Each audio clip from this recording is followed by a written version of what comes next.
This channel is supported by Truefire. Truefire is an online library of lessons from some of my favourite players. There's thousands of lessons on there. You can use the promo code JNC40 to get 40% off of any of their courses.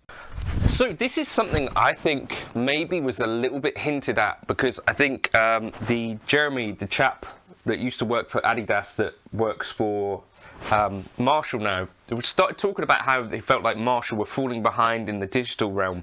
And that gave me like the frighteners a little bit. Today, Christopher on Instagram sent me a link to a Thomann listing, which is like saying Marshall Digital Classics. Now, this is a video speculating and reading through what these things are going to be in terms of price and that sort of stuff. I got no information aside from what's available on Thomann.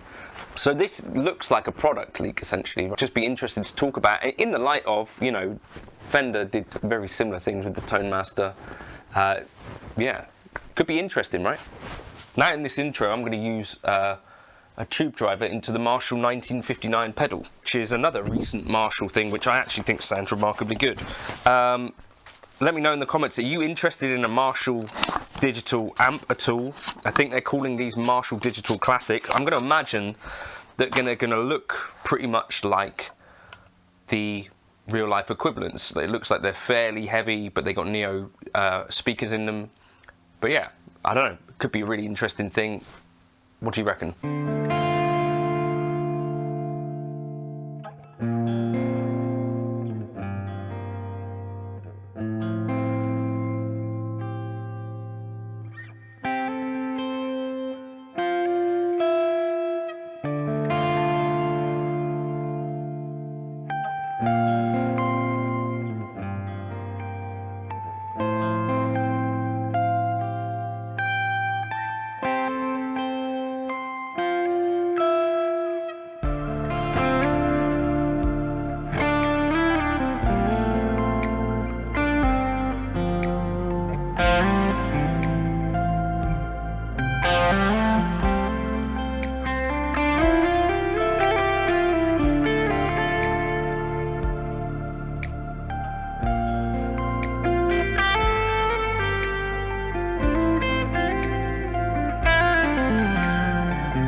If we go on Thomann, thanks to Christopher for giving the heads up on this. I think this is interesting, and hopefully you guys are open to talking about some of this stuff. So like a DSL is not an expensive amp. These are tube amps, right?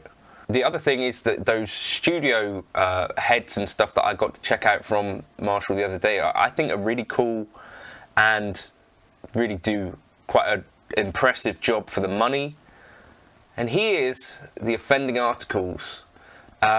So, Marshall Digital Classics, which is not something I've heard of before, but here we go. Digital Classics 1962 DC Blues. So here we're going to have a 2x12, so like a blues breaker combo, electric guitar combo, 30 watts, 2 channels, controls, reverb, tremolo, presence, 3-band EQ, independent volume, channel inputs, high and low, cab emulation 5+ off, 6 switch attenuation, outputs DI out, XLR, USB-C, 1/4-inch foot switch, 2x12 Celestion Neo speaker, weight 20.5 grams, cabinet made from lightweight plywood, foot switch included. So I think we're gonna have a fairly good idea of what. Here's the real kicker for me though. You can get an actual blues breaker for $14.29. The price here, $1,022. Anyway, so Fender Tonemaster is like, I think, the closest analog to this. Yeah, let me know your thoughts on that. 20.5 kilograms, I guess this is going to be. Headphone output, no. MIDI interface, no. Line input, no. Channels 2. Effects loop, no. Reverb, yes. So essentially just Marshall's equivalent of, you know, like the deluxe reverb Tonemaster and that sort of thing. The other thing they got going on here, 1974 DC. So let's Marshall 1974. So this is that 18 watt thing. So these, the real amp 1484, a digital version here 825. Same sort of situation, right? 2 channels, controls, reverb, tremolo, independent tone and volume, high and low, cap emulation, 6-switch attenuation, 1x12 Celestion Neo speaker, lightweight plywood housing, and weight 18 kilograms here. Connection for external speaker though. Recording output, it says no. There's a DI out, there's an XLR, so that's probably not right. Anyway, this seems to be very much, this is not what I expected. I'm not sure exactly how to feel on it. I guess we'll see some demos coming out soon, I'd presume.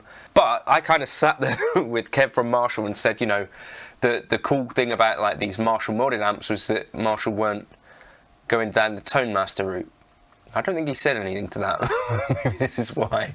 Anyway, so yeah, let me know your thoughts. Are you interested in a Marshall digital amp? I think the Fender Tonemaster stuff has gone down pretty well. You know, even some purists kind of like, well, it's a perfectly respectable little thing. I think there are people that repair amps that are saying that are now starting to see some of those not last.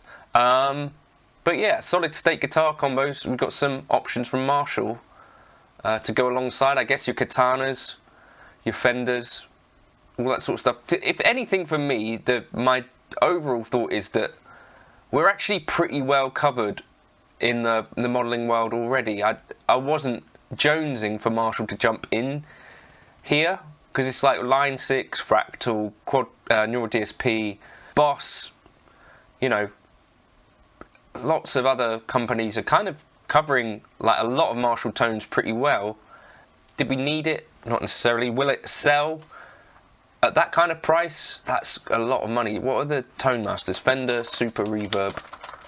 So that's $1,099. It's a lot of money, I think, to pay for a digital amp, in my opinion. Let me know your thoughts in the comments. Hopefully it does mean that, you know, companies like Fender and Marshall can continue to do the tube amp thing, even if I'm not the first person that's going to go out there and buy one of these digital modelling amps. I think if enough people do, then it does, you know, allow them to keep making the more expensive tube amp stuff. That's the other question for me though, like, are you going to buy, so like a Silver Jubilee right now, $1,099, do you know what I mean? Like, the value, that's just a rampant speculation video. If you do search Marshall Digital Classics, I don't think there's any out just yet. I'm imagining that you might see something like coming up on this at some point. Cheers. Sorry, Marshall.